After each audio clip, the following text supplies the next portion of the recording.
Diabetes Connections is brought to you by One Touch. Every touch is a step forward. By Dexcom, take control of your diabetes and live life to the fullest with Dexcom. And by Real Good Foods, real food you feel good about eating.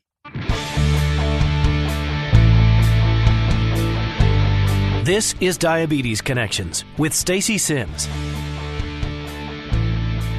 This week, you saw him on American Idol. Now Jackson Gillies is using his spotlight to educate not only about type 1 diabetes, but about another, more rare condition he's lived with since he was 13. I did some commercials, JRF. I did some photo shoots with them as a kid, and it was great. And then I got this thing, and I was like, all right, where are the billboards? I'm like, where are the foundations? Why is nobody talking about this thing? And this thing is a painful condition called Hidradenitis Suppurativa, also known as HS. It's not as rare as first thought because most people with it are too embarrassed to seek help. Jackson is trying to change that.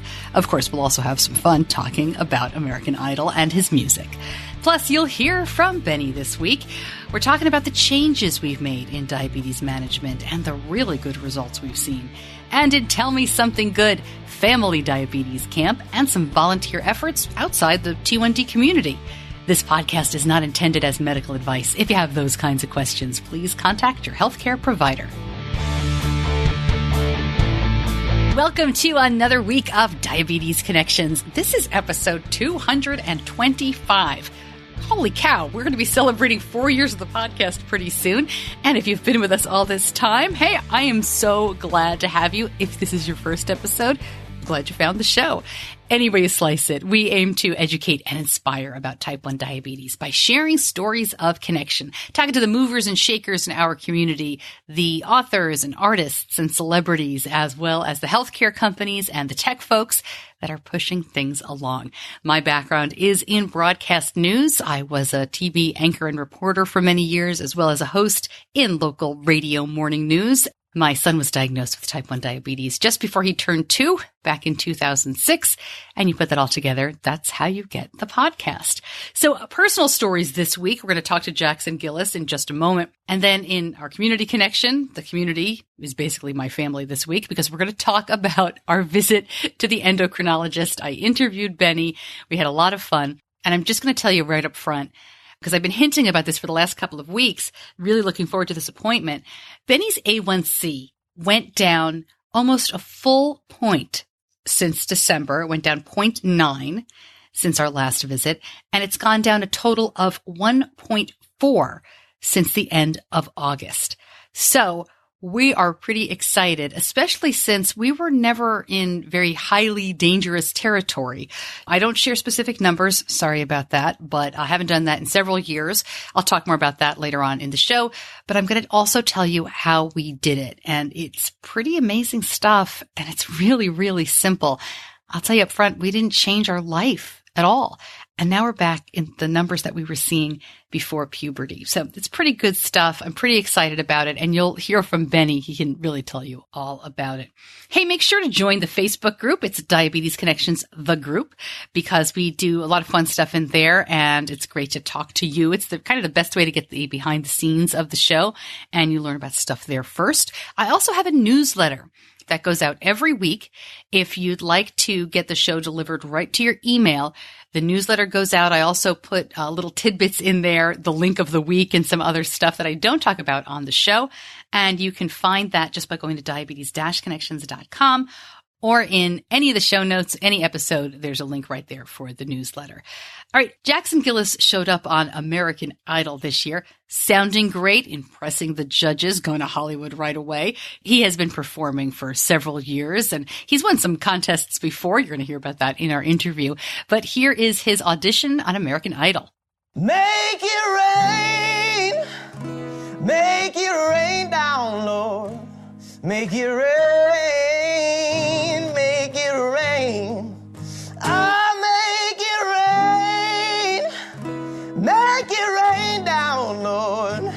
Make it rain down on me. Yeah, buddy.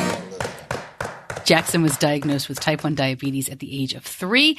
But as I said right in the beginning, there is more to his story and more to his health than that. And we will share that in just a moment. But first, Diabetes Connections is brought to you by One Touch. Handwriting your blood glucose levels is the ultimate throwback. The One Touch Vario Flex Meter seamlessly syncs with the free One Touch Reveal mobile app to create your dynamic electronic logbook. And when you choose the One Touch Reveal mobile app, you'll be joining thousands of other people living with diabetes.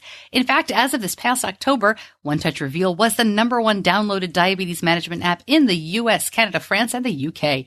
To upgrade today to the One Touch Vario Flex Meter and One Touch Reveal mobile app, visit diabetes-connections.com and click on the One Touch logo.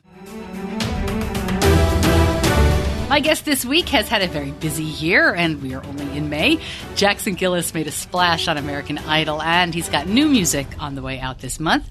Diagnosed with type 1 as a toddler, he's always loved music and sports, but then at 13, things really started to change for him. It turns out Jackson also has another autoimmune disease. It's called HS. It's a very painful skin condition. I'll let him explain more, but there are a lot of people living with type 1 and HS. Here's our interview. Jackson, thank you so much for spending some time with me. Really excited to talk with you. Thank you. Absolutely. Thank you for having me. You know, before we get into type 1 and HS and everything, you've got so many important messages. Let me just ask you, what was American Idol like? What was that experience like for you? I mean, you've been performing for a while, but that's something else. Right. That was sort of always on my mind as a kid and as someone who sang a lot, just sort of in public, and everybody knew I was a singer. People always said, oh, you should do American Idol. You should do The Voice. You should do America's Got Talent. And I always was sort of like, I don't know. I was like, I'm very influenced on older music from the 60s and the 70s and the 80s. So I was sort of brought up with this belief that if you're a musician, go out and you play and you write your best songs and you work and you grow a following, you know. But it's going to be 2020, you know. It's sort of a different story now. And my eyes sort of opened to that possibility of, well, I can just do this thing. I can just sing and millions of people will see me and they can decide right there if they like me or not. And there's that power of social media. So that was a sort of a turning point for me. And then I decided to do it. And it's turned out to be one of the best decisions of my life so far. Really amazing. What happened after that first audition that we all saw? You made it through and you talked about you'd met Katy Perry before. What happened right after that? Did you get, when you said social media blew up, did you get back to your phone and say, oh my gosh? It's so funny that the East Coast time airs before West Coast. I went on at the very end of the episode. So at like 10 o'clock, 7 o'clock my time, on the West Coast, my phone started blowing up and I hadn't even seen the episode yet. Oh, wow. I mean, I'd seen nothing and I just started getting hundreds of notifications. It was so funny. I turned my ringer on my phone. It was just like, it just wouldn't stop. It was just absolutely constant. That's great. Okay, so let's back up because you've been singing for a while, as you said, but you've had type 1 since you were a toddler. I mean, you were really little. You were about 3 years old, right? Yeah. Do you have any early memories of type 1? Yeah. The very first thing I remember, even before getting out of the hospital, I hold on to this memory so strongly. It was at Snyder's Children's Hospital in New York. And I think I was just we were waiting for something, or I was just like sort of just getting out of bed. I don't know where we got it, but we got this red sort of hockey puck. It wasn't even a hockey puck. It was like the wheel of a toy wagon. And my dad and I would just slide this hockey puck down the hallway, just trying to have anything to do for me. For a 3-year-old, I want to run around. I was off the walls, totally so energetic. But I just remember that so clearly. I knew we were in a different place. I wasn't totally sure what was going on. I wasn't scared, but I remember that so clearly, being in the hospital in this long hallway and just sliding this big red puck down the hallway. And my mom filled in a great gap when the nurse came in to give me my first shot. My mom said, "All right, Jax, this shot is going to hurt. It's a needle, but we want to help you. It's making you better." And the nurse gave me my shot, and I looked up at her and I said, "Thank you." Oh. At 3 years old, the nurse was like, "Did he just say thank you?"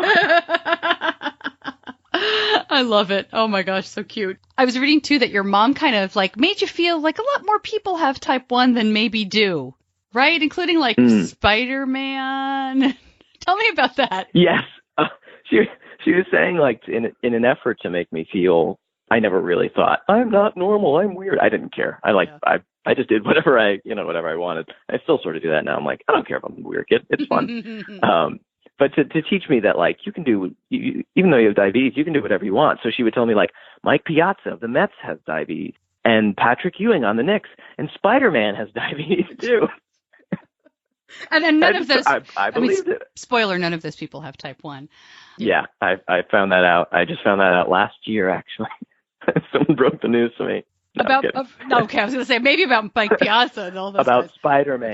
Well, you laugh, but my son was convinced that Bob the Builder had type 1 because he wears a toolkit, and my son wore a belt, right, with a little pouch in it. So he was man. Bob the Builder, there's his insulin pump, so I'm not going to correct him. Oh, so funny.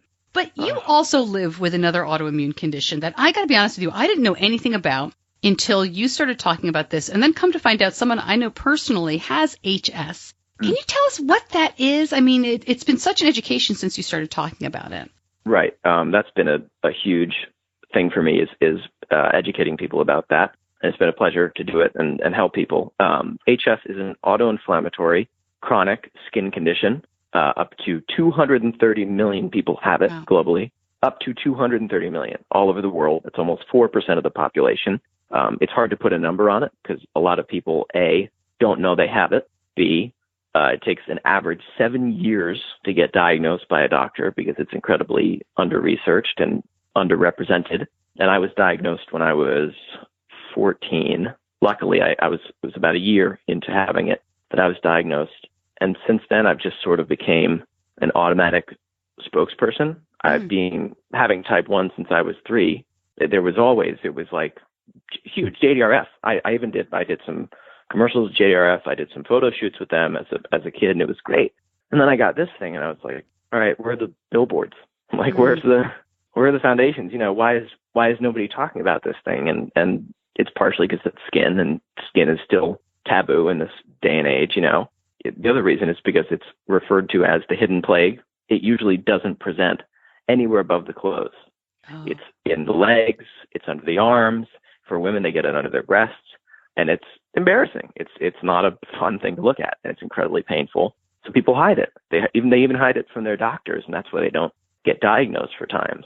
When American Idol aired, I had people messaging me saying that this was the most amazing thing out of that whole experience, no doubt, saying, like, I've had HS for 28 years, and I've never told another soul about it.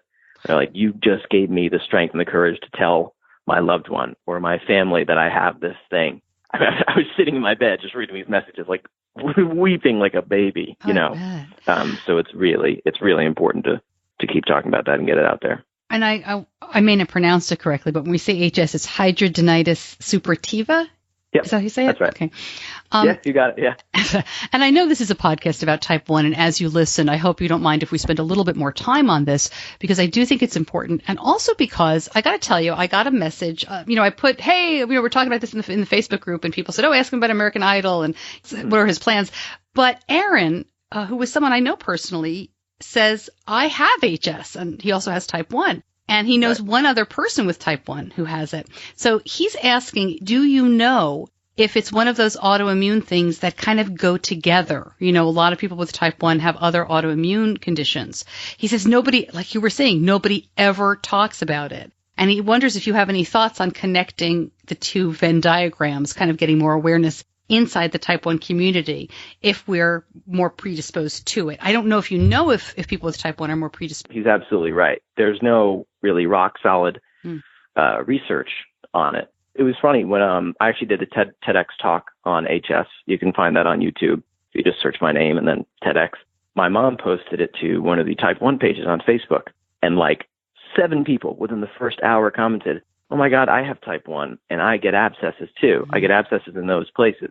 So there's definitely, undoubtedly, a autoimmune connection. And when you're immune suppressed, when you're even more vulnerable, that's a time when it could happen. But that'd be very interesting to look into. And that's a good question, Aaron.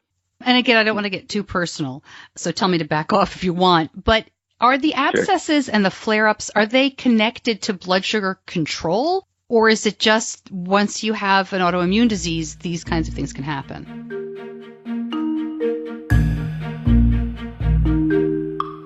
Right back to Jackson in just a moment. But first, Diabetes Connections is brought to you by Dexcom. And we've been using the Dexcom G6 since it came out last summer. It's amazing. The Dexcom G6 is now FDA permitted for no finger sticks for calibration and diabetes treatment decisions. You do that 2-hour warm-up and the number just pops up. I'm still getting used to that. It seems like magic to me. We've been using a Dexcom for 5 years and it just keeps getting better. The G6 has longer sensor wear, now 10 days, and the new sensor applicator is so easy to use. Benny does it himself. He says no pain. Of course, we still love the alerts and alarms and that we can set them how we want. If your glucose alerts and readings from the G6 do not match symptoms or expectations, use a blood glucose meter to make diabetes treatment decisions. To learn more, go to diabetes-connections.com and click on the Dexcom logo. Now back to Jackson talking about whether blood sugar management affects his HS flare-ups or if it's not related. Oh, no, they're totally connected. I mean, HS is very, it's very genetic, gene driven. So it doesn't present normally before puberty or before sex hormones start being released.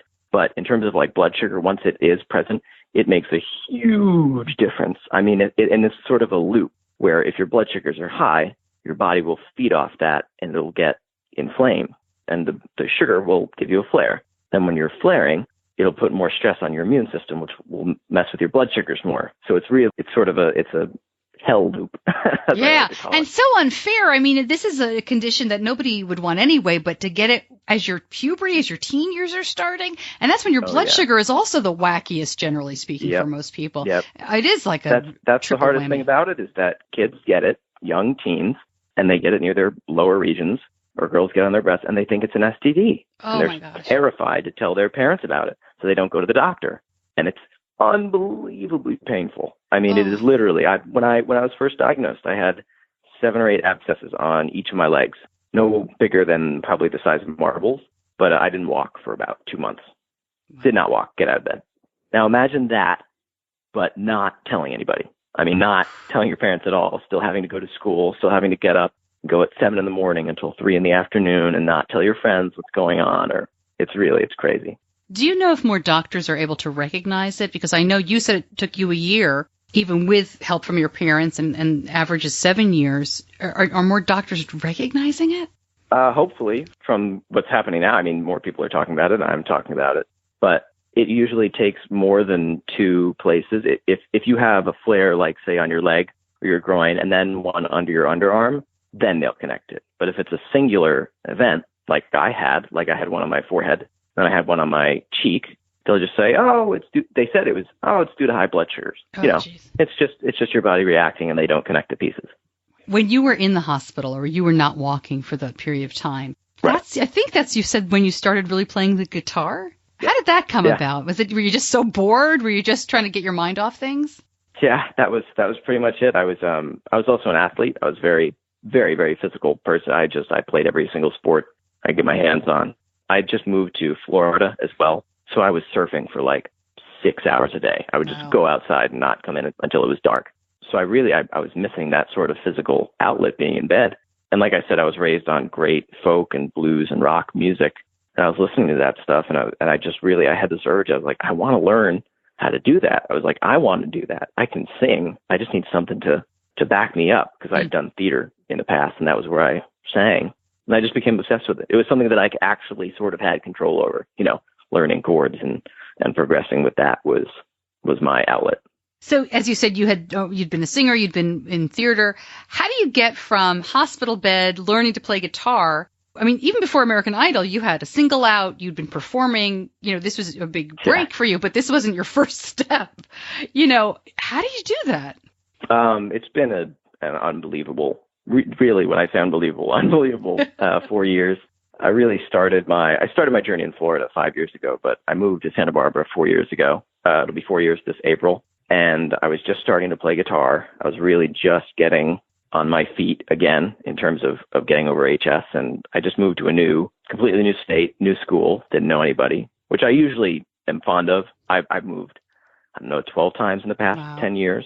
That's just the way my mom and I and my stepdad have always sort of rolled. We just said, all right, let's go here. My mom was also a teacher, and my stepdad's a writer and an editor. So we sort of just picked up and and went different places. And I always liked traveling, but I really loved Florida. I loved the school there and I loved the people. So I moved to Santa Barbara, and it pushed me even more into music. I didn't know anybody. I wasn't really going out and partying all that much as a high school kid. So I would just sit and I would learn songs, and I would listen to music and practice and practice and practice. And there would be nights when I just wouldn't go to sleep. I just wouldn't go to sleep. I would play guitar until the sun rose in the morning. And from there, just sort of that manifestation of practicing and really making it, surrounding myself with music, came other opportunities. Came Teen Star, which is the contest that I won in 2016 when I moved here. So that was sort of the acceptance of, all right, I'm doing music. Wow. This is what I'm doing. Yeah. It was probably over 200 other kids that tried out to get into the finals of Teen Star. I was one of 10 finalists, and then did it at this beautiful theater in Santa Barbara, the Arlington, 2,500 people, huge red carpet. Second time I've ever gotten on a stage with a guitar. It was freaking, yeah. Oh my gosh. I look back and I still can't even believe it happened. That's fantastic. Yeah. And then from there, I just kept on working, kept chipping away at the things that I didn't know and got better at the things that I did, and met more people. I met Kenny Loggins, who's a mentor of mine now. Unbelievably. I can say he's a friend and a mentor, and he's helped me out a lot. And the community of Santa Barbara has some amazing musicians, seasoned musicians who've played with everybody under the sun, who just want to help this younger generation keep the culture of music going. I would be remiss, as we're talking about these things, if I didn't ask you to address your diet, because I remember seeing when you were on American Idol that you had to bring food with you, and that one of the ways that you've really helped control the HS is through diet. Do you mind talking about that a little bit?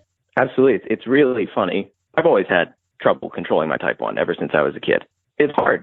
Everybody can relate to the fact that it's hard to get your numbers in check, especially such a kid like me who's all over the place and I love to eat. I have a super fast metabolism, so pretty much no matter how much I ate, I wouldn't gain weight. I would burn it off in an instant.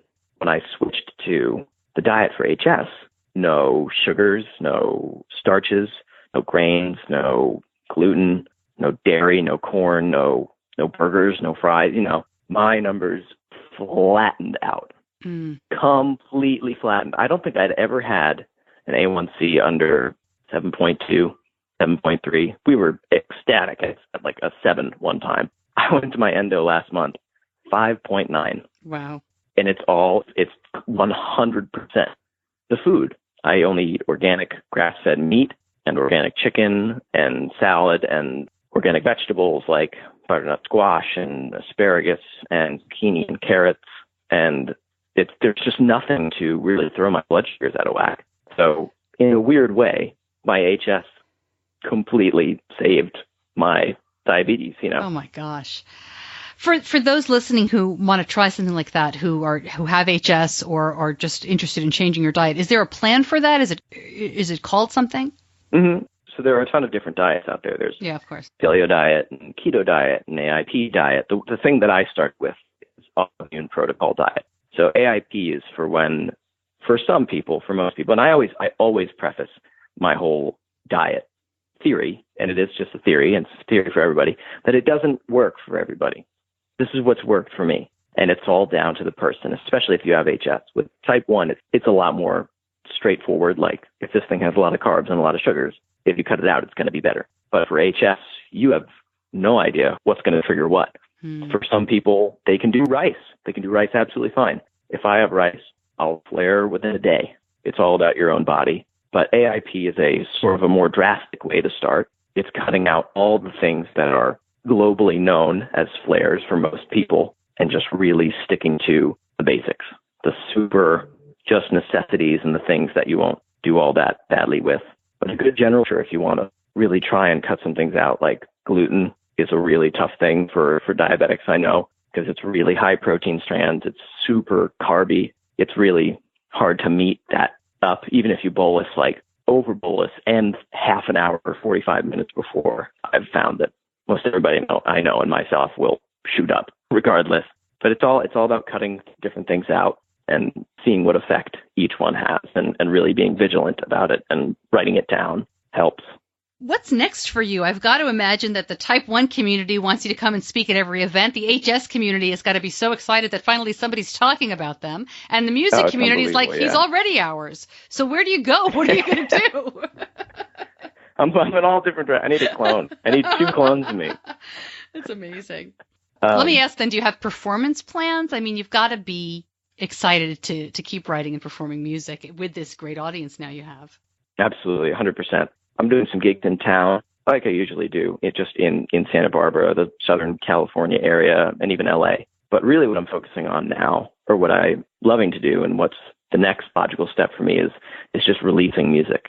It's making really great songs and make them in a studio, really great crisp recordings and things you can pull up on Spotify and listen to over and over and over again, and really build a catalog of songs that people can fall in love with. The equation that I keep coming down to, that most people come down to in terms of music, and they say, well, I have a new album and I have a new CD. How do I promote it? How do I get it out? And how do I get people to listen to it? The answer is always good songs. Really, really good songs. That's all you need. If it's a really good song, someone will listen to it more than once. They'll send it to their friend. Their friend will send it to another friend, and it'll just spread. And at that point, it's just a matter of time. So that's what I'm focusing on. Really great songs that speak to people. Can you share anything before I let you go? I want to ask about American Idol. Like, does anything go on behind the scenes there that we would, after, 19 seasons, that we would surprise us, you think? I surprised them. I might be a first for this. During the audition day, they had food. They provided food for the contestants, and then they said, you can bring your own snacks and stuff. I can't quite bring a bag of chips. So I brought a hot plate, a cast iron pan, olive oil and salt, and a baggie of already cooked pot roast. And I cooked it outside the audition room.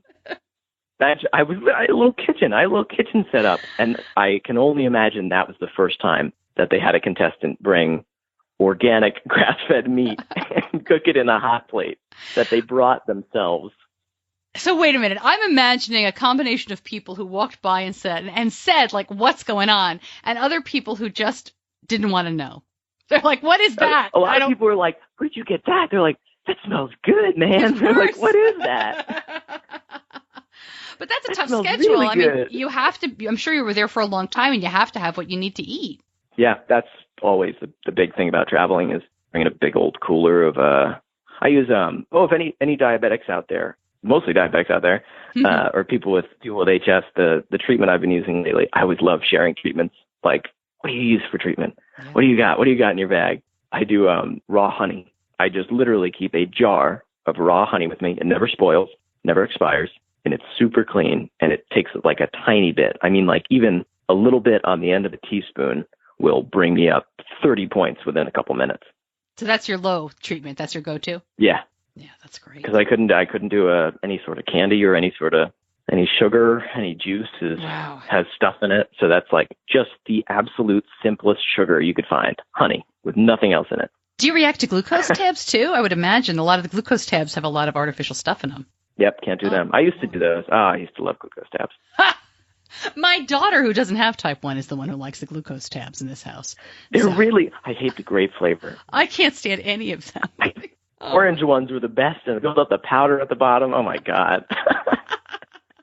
Well, Jackson, thank you so much for joining me and talking about all of this. I really am looking forward to continuing to follow your career, to follow your advocacy, because, as you said, when you had type 1, you were in commercials and you were Mary Tyler Moore in the billboards. And, we still have a long way to go on education for type 1. But something like HS, which has nobody talking about it, this is amazing. And thank you so much for doing that, because, as I said, I found out I have a friend who has it. Who knew? Yeah. So thank you for speaking out. It's making a huge difference already. And thank you for your time today. Thank you so much for having me. Let's do this again. Sounds great.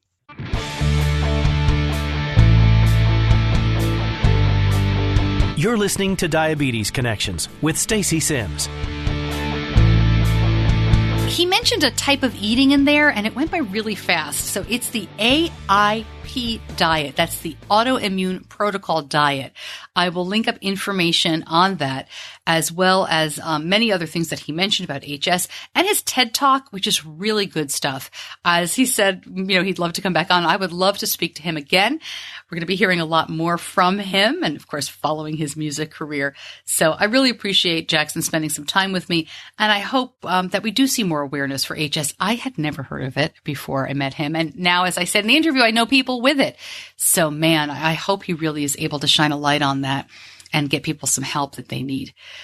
All right, let us talk about my son, Benjamin. That is his name. We call him Benny, but of course he is Benjamin.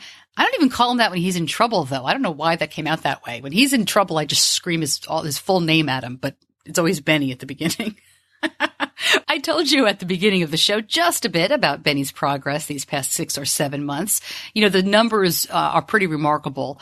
I don't know about you, but we don't get big A1C swings like that, generally speaking. It's up a little, it's down a little. But to go down in the last 7 months by really almost 1.5 when I'm looking at the numbers here is pretty remarkable.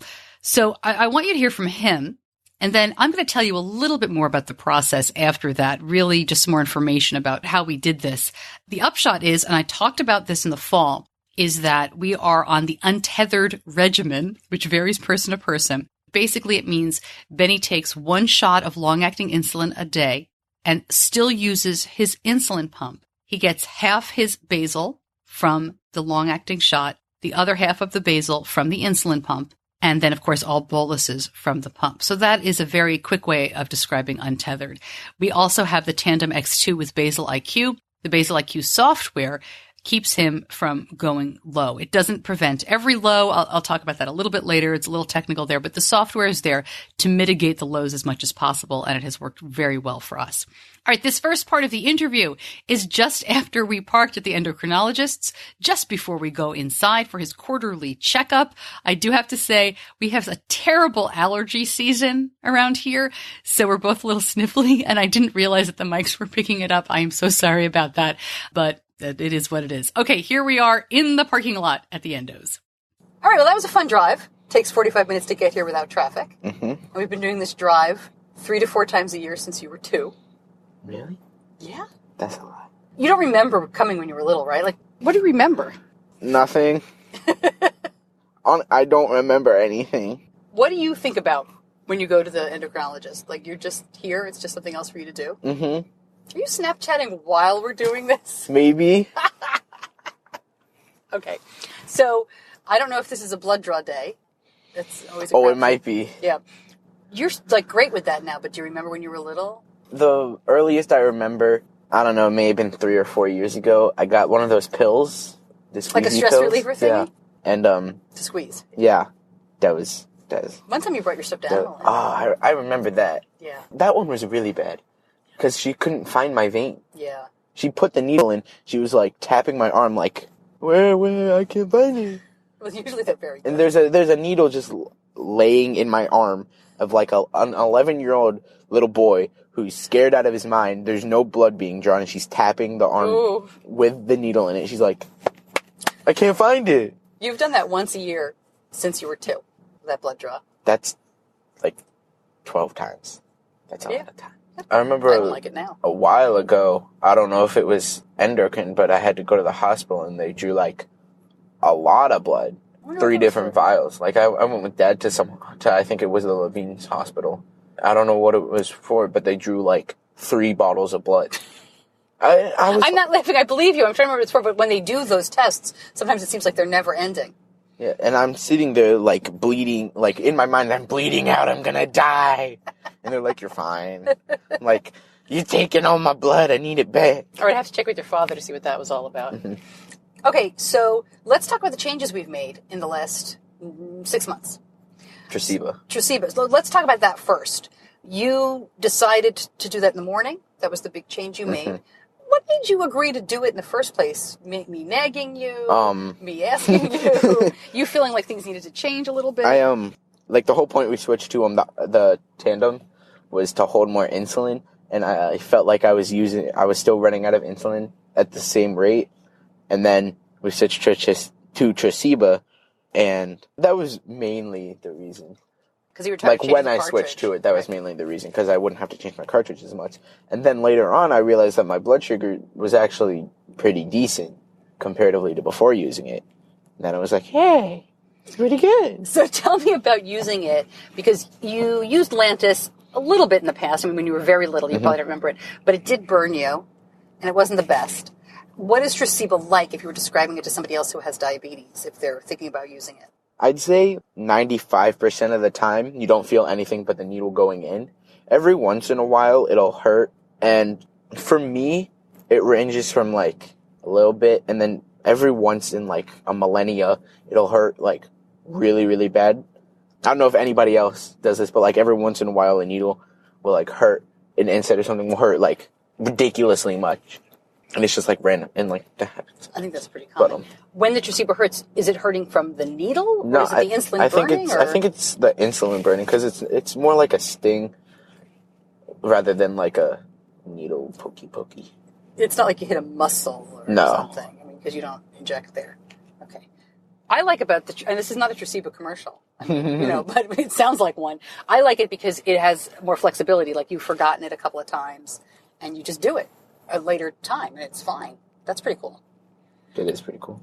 The only other thing that was interesting to me is that you changed pen needles, right? Oh, was yeah. was there really a difference? Yeah. So the pen needles that come with, like, the normal insulin, like the green ones, I feel like those were a bit longer, and I know in general they were a bit more like.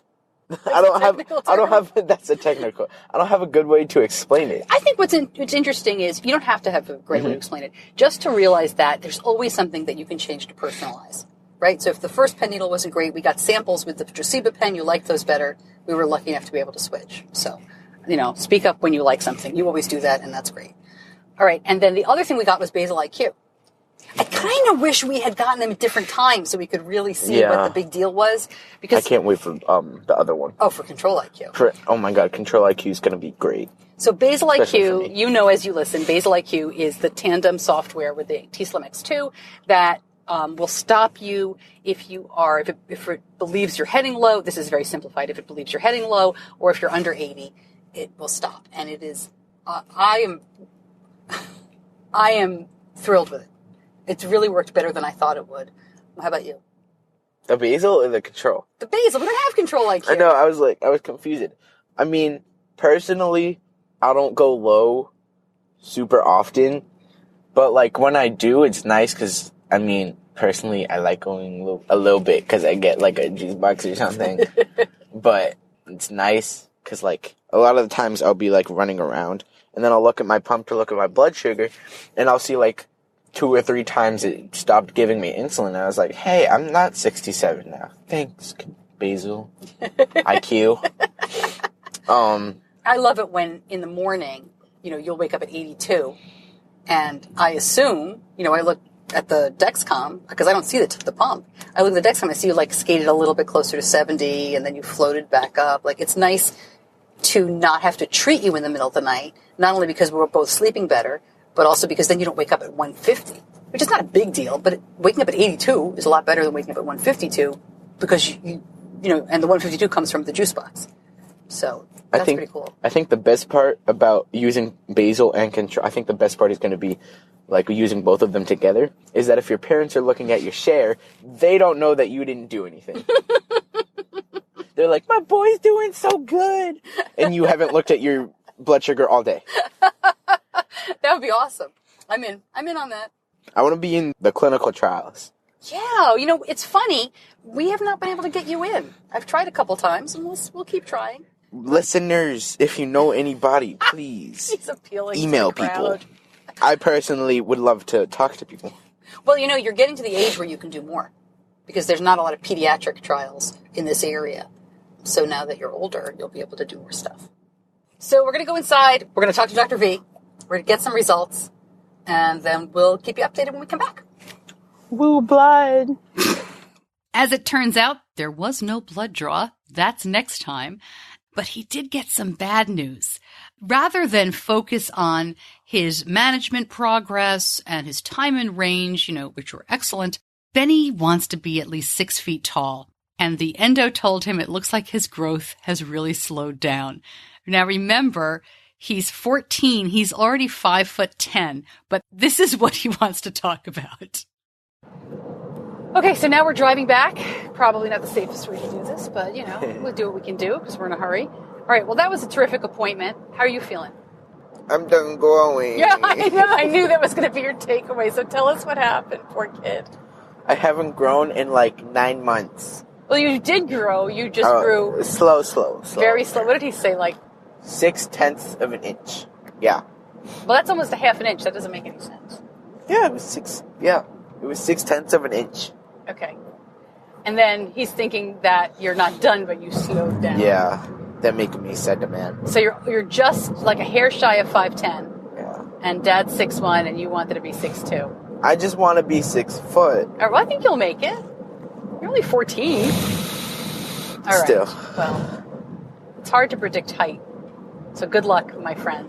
So your A1C was almost a full point lower than last time. That was pretty cool. Oh, yeah. That was pretty cool.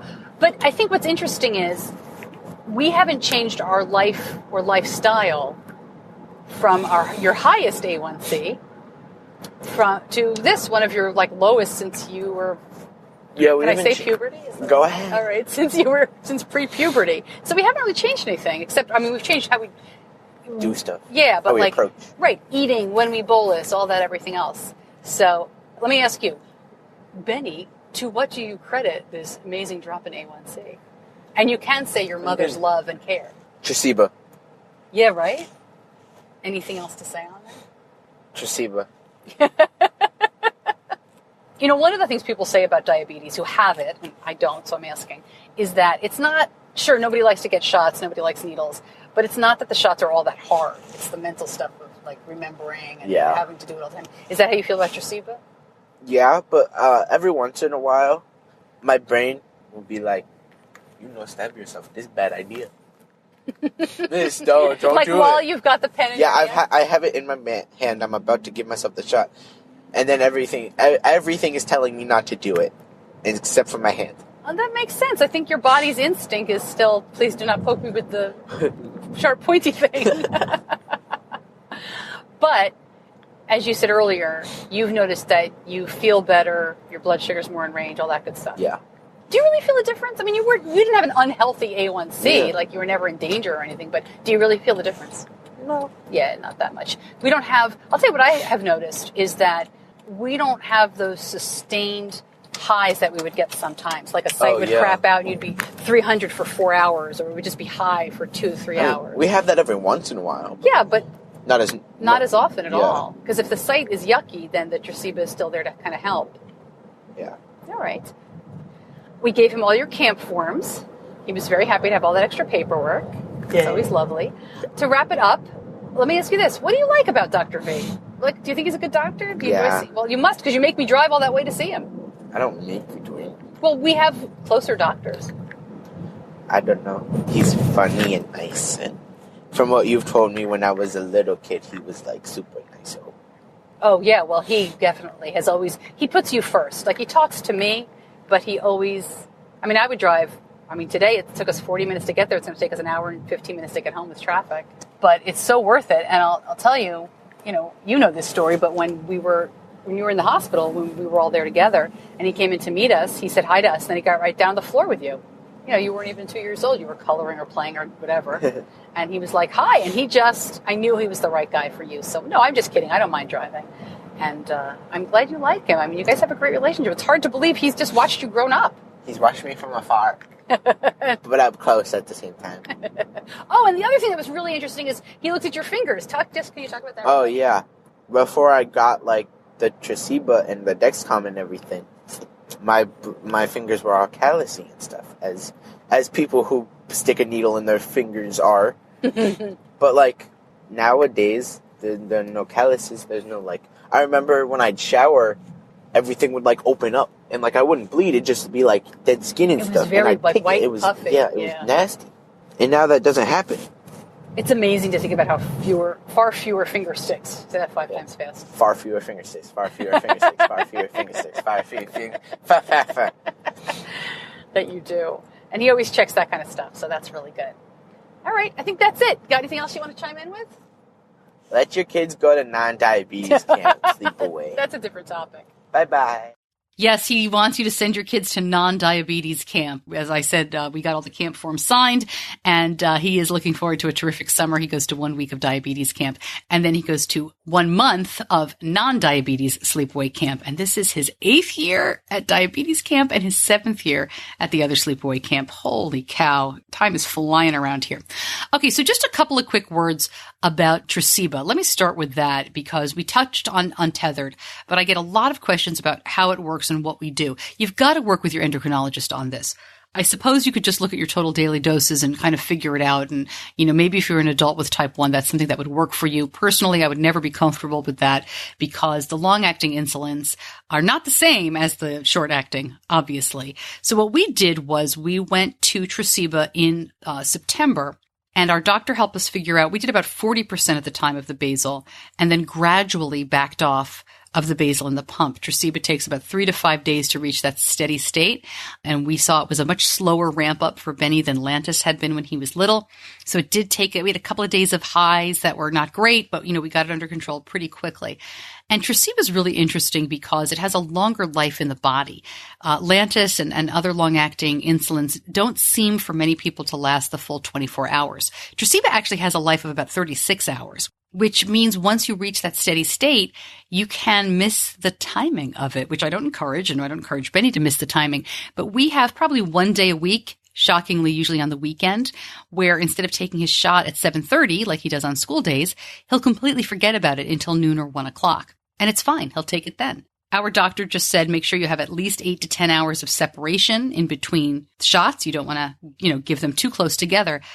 But he's been late on a few, and it hasn't made any difference. It's been great. We adjusted Tresiba after our December visit. So we went from his higher A1C, frankly, to almost a half a point lower in December. And then I'll admit to a mistake here. I am used to adjusting pump settings, right? We do that on our own after 12 years. Our endocrinologist is fine with that. So I went to adjust the Tresiba and I adjusted it by a unit. And I was thinking, in the pump, you're adjusting maybe by 0.05 when Benny was little. And, maybe now we would adjust it, 0.5 or something. You're doing these teeny tiny amounts. So it didn't occur to me that 1 unit was really just spread over 24 hours. So it didn't do anything to adjust. So I called our endo in January and he laughed at me and was like, oh my God, no, give him a lot more. I think we bumped it up by 10 units and then adjusted in the pump so that he was now getting 50% of basal from the Tresiba and 50% from the pump. But you do have to think about it very differently, which is why I definitely urge you to talk to your doctor. The biggest question I've gotten about Untethered is why on earth would you add a shot when you're already using the pump? And the answer for us is because the insets don't seem to be able to handle the insulin load. Unscientific opinion, I am not a doctor, of course, but when basal rates get above 30, 40 units a day, I just think the insets can't handle it. And that was our problem. We had a lot of failed insets. It would just leak. You'd see it leaking or it would stop working after 2 days. And we don't have that issue at all. There's been once or twice in the last 3 months where Benny has forgotten and worn his inset for 4 or 5 days. If that had happened in the past, his blood sugar would have easily been 300. Now it's in range. So it's amazing the difference once you take the load off the inset. The other thing, and he mentioned this as well, is basal IQ. That has worked also remarkably well for us. Now, he didn't have a lot of lows, but you know what happens when you have a low. Sometimes you'll overtreat it. And then you bounce up and you're on this roller coaster for several hours, where you just feel yucky. Basal IQ has evened things out in such a wonderful way. We're able to be just a little bit more aggressive. We do have to be careful because basal IQ doesn't know in its little software brain about the Tresiba, right? It's stopping the insulin in the pump. It can't do anything about the long acting that's in Benny's body. So we have to be a little bit more careful than others on basal IQ, but it just evens it out. It's this wonderful, you're going a little low. Let me just stop the insulin and then start. I was concerned that he would go shooting up if the pump stopped the insulin, but it really is a remarkable program. It works very well for him, and it has just really kept him steady. As I said, there are nights when I know he's going under 80, 75. I can see it on the Dexcom, but then, zoop, it just evens out, and he rides that 82. It's nice to have a 14-year-old boy riding that 82. for a couple of hours overnight or, for 10 hours overnight. It's really been remarkable. Now, of course, Benny mentioned the other side of this, which is control IQ. That's in testing right now. It's in clinical trials. It will be submitted to the FDA later this year, hopefully out by fall. I don't know. I don't have any background knowledge of that. But when Control IQ is available to control the highs and give you more insulin, just like Basal IQ gives you less insulin, we're going to have to sit down and really talk to our educator, because I'm not sure what we'll do about Tresiba then. I still think we'll keep using it because his basal rates aren't going to change, right? Maybe they will. I don't know. So I'll keep you posted. But for now, look, diabetes is never easy. But until Benny hit puberty, I got to tell you, we didn't have that much trouble staying in the low sevens A1C. And he didn't have a CGM for the first 7 years. So we did really well. But when puberty hit, it just became so much more difficult. We were doing everything, quote, right, everything that we had done before, and it just wasn't working. And this is the first thing, this combination, that in 3 to 4 years that has made a really big difference. And I'm thrilled. I'm just really excited. It's nice to see Benny doing the hard work and seeing it paying off, because he's been doing the same work. He didn't change for the last couple of years. He didn't really do much different. But he was getting much higher numbers and, more out of range outcomes. I know he feels better, and I'm really proud of him. All right, if you have any questions, post in the Facebook group. I'm happy to talk more about it. I feel like I've talked about it enough for this episode, but we will keep you posted on how things go. Time for Tell Me Something Good, brought to you by Real Good Foods. So I've told you Benny's favorite is the Supreme Pizza. He's not a big pepperoni guy, but he likes the Supreme Pizza a lot. And the other day I came downstairs and he was toasting it, and it smelled great. I mean, I said, what are you making? Oh, I'm making Real Good Foods pizza. And I said, what are you doing? Like, isn't it done? Aren't you going to burn it? And he got the box and he showed me. He's like, no, it takes this amount of time and you have to really wait. And I want it crispy. Okay, fine. I will get out of your way. So he really enjoys that. And it's nice to have these products around. We've got the enchiladas. The poppers are a great snack. You definitely want those to be crispy. And the breakfast sandwiches. All of it is really low carb. I mean, that pizza, it's a personal size pizza. It's 8 carbs. And he can bolus right as he's eating it, and that blood sugar line stays flat. It's a really great product. Really terrific people who, they're not a diabetes company per se, but they wanted to get involved in our community. Find out more at diabetes-connections.com and click on the Real Good Foods logo.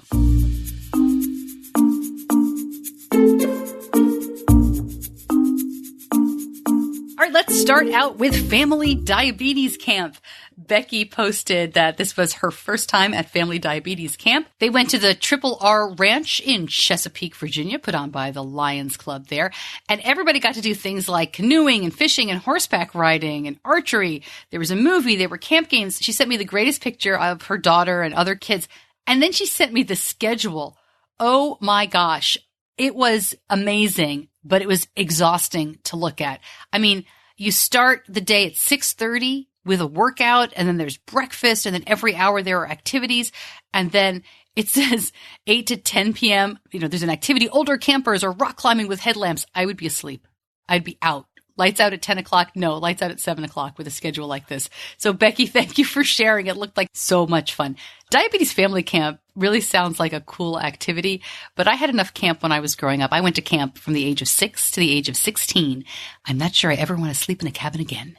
Elizabeth wrote in that her T1D graduates from high school on June 7th and is heading to Lander University to pursue a nursing degree.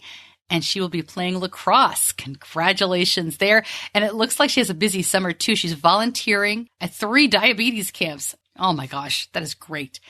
And Chris says, I got recognized by my city's library on Friday for volunteer service. This is one outside the diabetes community, which is great.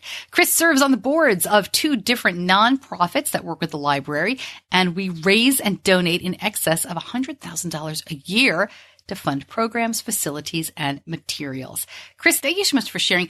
Chris also moderates 2 terrific groups on Facebook. These are huge groups with tens of thousands of people. He does the Dexcom G5, G6 users and one of the tandem groups.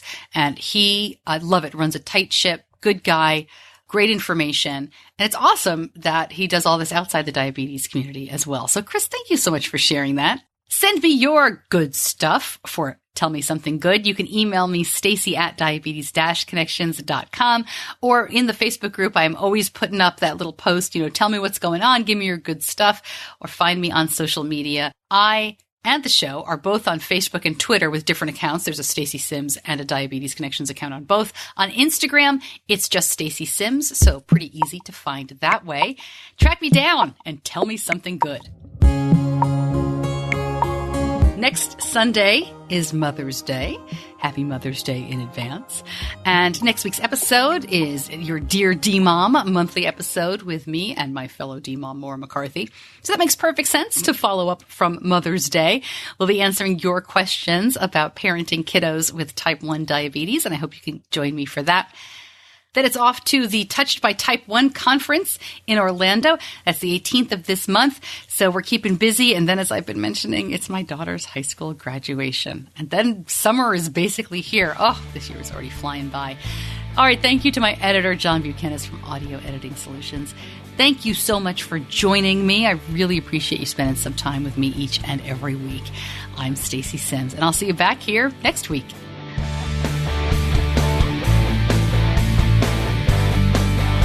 Diabetes Connections is a production of Stacey Sims Media. All rights reserved, all wrongs avenged.